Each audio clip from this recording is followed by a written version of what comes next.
జాతీయ పార్టీలకు చెందిన 7,193 మంది అభ్యర్థులు లోక్సభ ఎన్నికల్లో బరిలో నిలిచి డిపాజిట్ కూడా దక్కించుకోలేకపోయారని ఎన్నికల సంఘం వెల్లడించింది.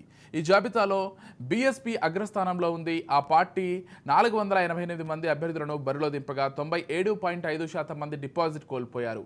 ఆ తర్వాత స్థానంలో CPI 57.69%, NCP 33.33%, TMC 10.41%, Congress 7.9%, BJP 6.12% ఉన్నాయి.